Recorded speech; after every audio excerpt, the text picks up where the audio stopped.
म्हणता की भक्ती तू किती सगळा पसारा आवरत बसते, किती सगळ्या गोष्टी क्लिनिंग करत बसते सारखी सारखी. आणि आता त्यावरती काही ऑप्शन नाही आहे, म्हणजे क्लिनिंग तर मी काही सोडू नाही शकत कारण मला स्वच्छता लागते. पण ती स्वच्छता सोपी कशी होईल हे बघण्यासाठी एक गोष्ट ऑर्डर केली आहे.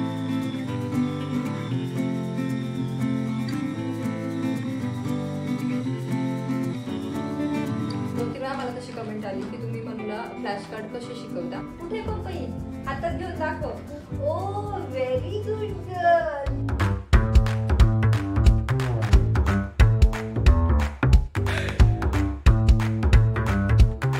हाय हॅलो नमस्कार, कसे सगळे मजेत ना? मजेतच असायला हवं.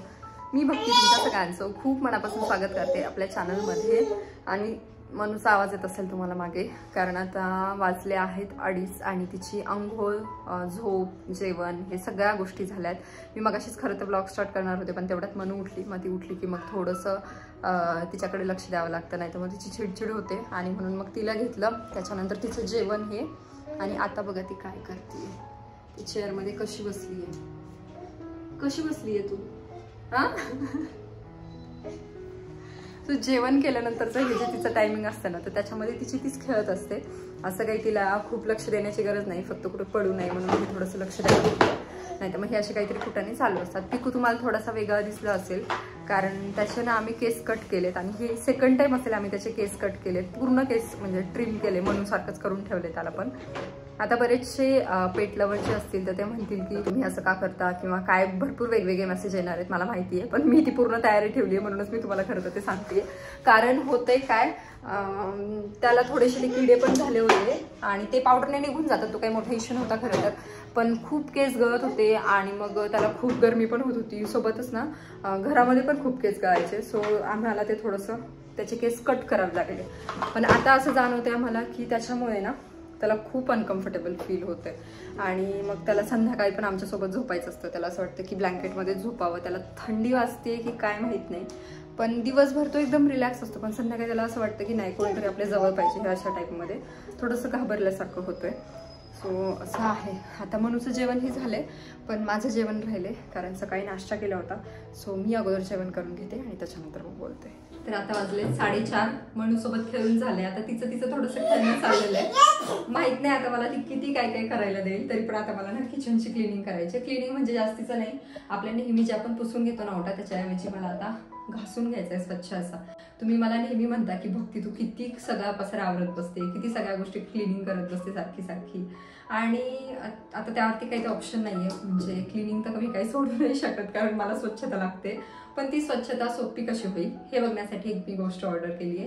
ती म्हणजे ना हे अगारोचं इलेक्ट्रिक स्पिन स्क्रबर आहे.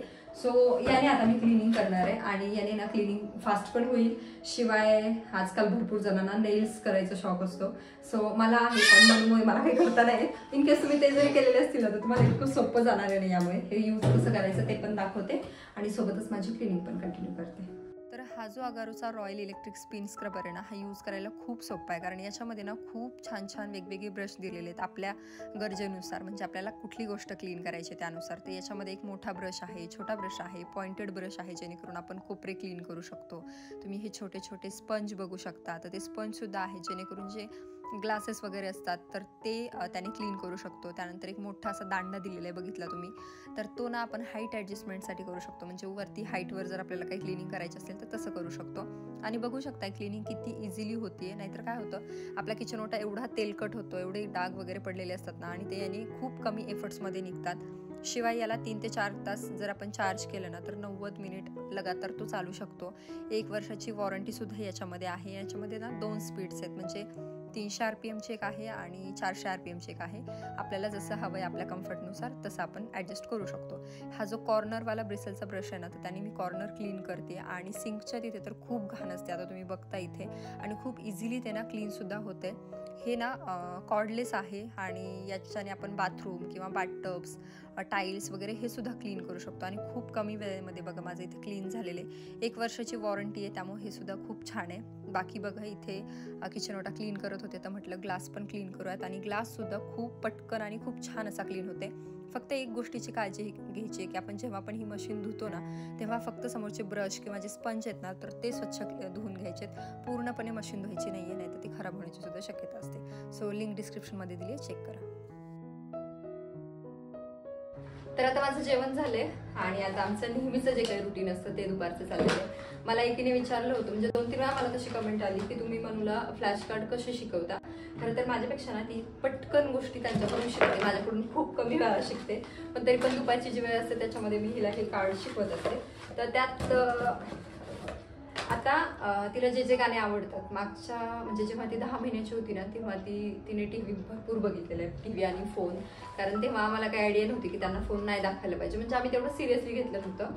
तर तेव्हा त्या पिरियडमध्ये ना तिला काही गाणी खूप जास्त आवडलेली. तर ती म्हणजे आहात टमाटर, त्याच्यानंतर लकडी पे काठी, काय ग, लकडी की काठी, काठी पे घोडा, हो ना, हा कसं, लकडी की काठी. सो आम्ही लकडी की काठी, काठी पे घोडा म्हणलं की मग तिला जर घोडा दाखवला, आता हे बुकमध्ये घोडा आहे, सो घोडा दाखवला तर तिला तो घोडा समजतो असं. त्याच्यानंतर आलू के चालू बेटे कहाँ गए थे, नाही का, भेंडी के टोकरी में सो रहे थे, हो ना म्हणू. सो त्या गाण्यामध्ये जवळपास सगळ्या व्हेजिटेबल्स येतात, म्हणजे आलू के चालू, सो ती आलू शिकली आहे. त्यानंतर तिला जर बटाट्याची भाजी बनवली तर मग ते आम्ही दाखवतो की हे बघ हे आलू, त्याच्यामुळे ती आलू शिकली. परत भेंडी के टोकरे में सो रहे थे, तर त्याच्यामुळे ती भेंडी शिकली. सो ही अशा गोष्टी शिकली आहे. त्याच्यानंतर ऍपल बनाना तिला जास्त आवडतं म्हणून मग ती ऍपल बनाना पटकन शिकली, हो ना, ऍपल, हो ना. आणि एका वेळेला ना 2च असे कार्ड्स आम्ही तिच्या समोर ठेवतो, मग एक तर सेम ते फ्रुट्स असतील किंवा मग व्हेजिटेबल्स असतील. सो असं मिक्स अजून मी तिला नाही दाखवले, पण बनाना ठेवायचा, ऍपल ठेवायचा. मग बनाना कुठे म्हणू असं म्हटलं की तिला बनाना कळतो. खाताना मग आपण विचारलं ना की बनाना खायचा तुला, मग तो तिला कळतो. सो अशा गोष्टी तिला कळलेल्या आहेत कार्ड्स मधल्या. आणि टमाटर तर ती सगळ्यात पहिल्यांदा शिकली होती, हो ना, हे टमाटर आहे ना, ये. आणि म्हणू याच्यामध्ये तुम्हाला ना पपई कुठे, पपई कुठे ग, पपई मलाच नाही सापडत, पपई कुठे, पपई शोध बरं, पपई कुठे. हे पपई दिसतीये का, बघ बरं तुला इथे कुठे. तो मोर आहे बेटा, मोरचं पण अजून मोरचं कुठलं तरी गाणं आहे ना, हा, नाच रे मोरा, नाच रे मोरा आंब्याच्या वनात, तसा ती मोर शिकली. पपई कुठे, पपई कुठे, पपई हातात घेऊन दाखव. ओ व्हेरी गुड गर्ल, म्हणून is a very good girl. आणि अजून हा, तर कचऱ्यावाले मावशी आले होते त्याच्यामुळे थोडंसं डिस्टर्ब झालं.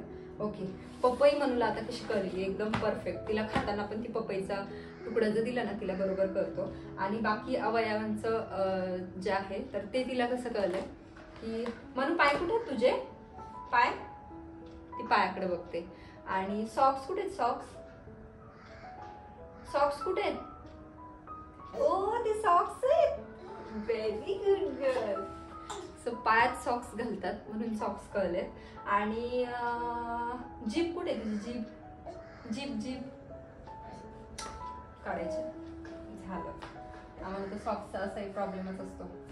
हा चला, जीभ कुठे तुझी, जीभ असू दे ना इथे आता, हा जीभ कुठे. त्याच्यानंतर आम्ही तिचा ब्रश करतोय, जसं ती 1 वर्षाची झाली ना त्याच्यानंतर.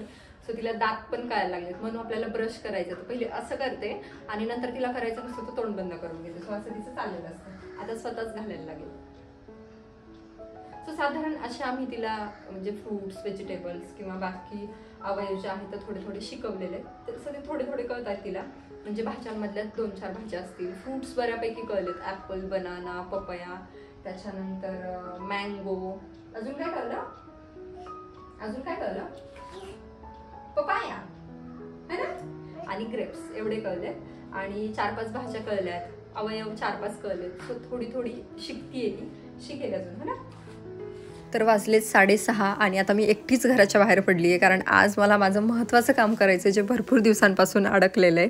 ते म्हणजे माझ्या केसांची ट्रीटमेंट करायची. स्ट्रेटनिंग करूयात किंवा ट्रीटमेंट करूयात असा विचार चाललेला, पण स्ट्रेटनिंगमध्ये भरपूर जास्त डॅमेज केस होतात. त्याच्यामुळे म्हटलं एखादी ट्रीटमेंट करूयात जेणेकरून ना छान त्याला प्रोटीन पण मिळेल आणि माझी जी हौस आहे की मला थोडेसे स्ट्रेट हेअर्स हवेत तर ते पण होऊन जाईल. त्याच्यामुळे इथे मी सॅलॉनमध्ये आली आहे आणि मी अगोदरच फोन केला होता, म्हटलं कुठली ट्रीटमेंट करूयात काय.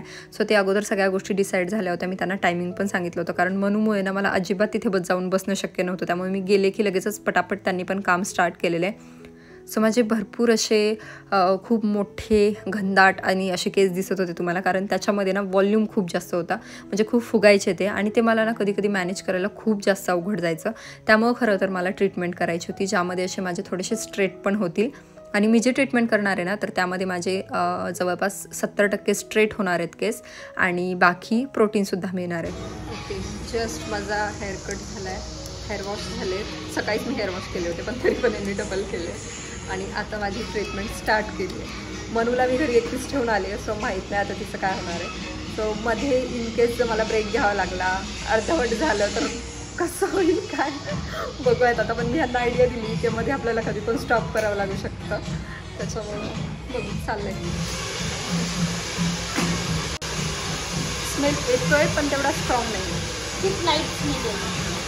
थँक्यू. सो तरी पण मास्क लावायला पाहिजे.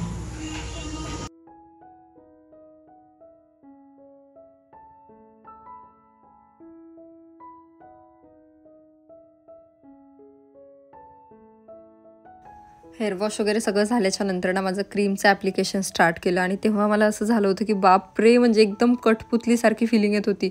सगळ्या साईडने नुसते खेचाखेची चालू होती आणि इतकं मला असं पेन झाल्यासारखं होत होतं. माहीत नाही, कदाचित म्हणजे ते म्हणत होते की तुमचे रूट्स खूप वीक असतील किंवा मग स्कॅल्प खूप जास्त सेन्सिटिव्ह आहे त्याच्यामुळे. पण मला खूप जास्त त्रास झाला ते ओढण्याचा आणि सोबतच ना म्हणजे केस तर ओढल्या जात होते, सोबत हीटचा सुद्धा भरपूर त्रास होतो. म्हणजे काहीच करणं खरंच सोपं नाही आहे. सेट क्रीम अप्लाय करून झाली आहे. आता अजून 45 मिनिट थांबायचं आणि त्याच्यानंतर आयनिंग करून मग घरी जाईल. कंटिन्यू मनूला फोन चालू आहेत, कारण ते गिल्ट असतं ना मनामध्ये की अरे मनूला सोडून आलो आहे, मनूला सोडून आलो आहे आणि ती रडत असेल का. त्यांना फोन केला तर मध्ये मला आई आई असा आवाज येतो, असं माझं इकडेही मन नाही लागत आहे आणि धड आता हे अर्धवट झाल्यामुळे हे मी जाऊही नाही शकत आहे. म्हणजे हेअरकट झाला तिथपर्यंत मी जाऊ शकत होते, पण आता हे मला जाता नाही येणार आहे. म्हणजे मी जाऊ शकते पण परत मला वापस यावं लागणार आहे आणि आता जर मी गेले तर मनू काही मला वापस येऊ देणार नाही. सो आता परत त्यांना फोन केला होता आणि ते म्हणलेत की ती आता राहते, सो तू कर तुझं निवांत आणि त्याच्यानंतर ये. सो अजून लागेल 1-1.5 तास. तू नाही राहिली घरी? ओळखलं नाही तुम्हाला? लाईट चमकतं कशी दिसते मी? तिचं मनू फक्त माझ्या चेहऱ्याकडे बघतीये. हा मनू, ओळखलं नाही तुम्हाला? आईला ओळखलं नाही? तू किती आई आई म्हणत होती, मला इथं काय कळलं आई आई. चला आतमध्ये जायचं. आतमध्ये एवढा स्ट्रॉंग नाही आहे स्मेल त्याचा. हां मी म्हटलं ठीक आहे, थोडं धुतल्यानंतर काहीतरी लावतील ना वरून नाही. म्हणून आली तर माझं पण थोडंसं जीवात जीव आलं तर माझं हेच होतं, अरे राहते की नाही राहते की नाही. हां म्हणजे very good girl, money is a very good girl, है ना. ती मस्त तिनं शिरा खाल्ला, दूध पिली. हो हो. आणि तिला जांभळं देत होती मग झोक्यात टाकलं होतं आणि शिरा बनवून परत आणखीन पिली. तर मनू आणि हे आले होते, पण आतमध्ये ना खूप स्मेल येतो, कारण हीट दिल्यामुळे ना तर क्रीममधून पूर्ण अशी वाफ येते केसांमधून आणि पूर्ण तिथं सॅलॉनमध्ये धूर होत होता अक्षरशः, इथे तुम्हाला दिसत असेल. आणि त्यामुळे मी मनूला बाहेरच ठेवलं होतं जेणेकरून ना तिला काही त्रास व्हायला नको. साधारण 8:30 ते 9 पर्यंत ती घरी थांबली, पण त्याच्यानंतर ना तिला तिथे सॅलॉनमध्ये घेऊन यावं लागलं. पण ते आणि मनू दोघंही बाहेर थांबले होते. एक साईडला असं छान वाटत होतं की अरे वा, आपली एकदाची ती जी काही डोक्यात हौस होती तर ती आपण करून घेतो. पण एक साईडला होतं की अरे बापरे, मनू माझ्यासाठी तिथे आई आई ओरडतीये, मध्ये मध्ये थोडंसं तिला पण त्रास होते. म्हणून ना शेवटी तर हेअर वॉशच्या वेळी ना मी तिला मांडीवरच घेऊन बसले. सो फायनली माझी हेअर ट्रीटमेंट झाली आहे. आत्ता वाजलेत 11:15. मी 6:30ला आले होते. 6:30 पासून 11:15पर्यंत एवढा वेळ गेला आणि थँक्स टू मनू आणि मनूचे पप्पा. हां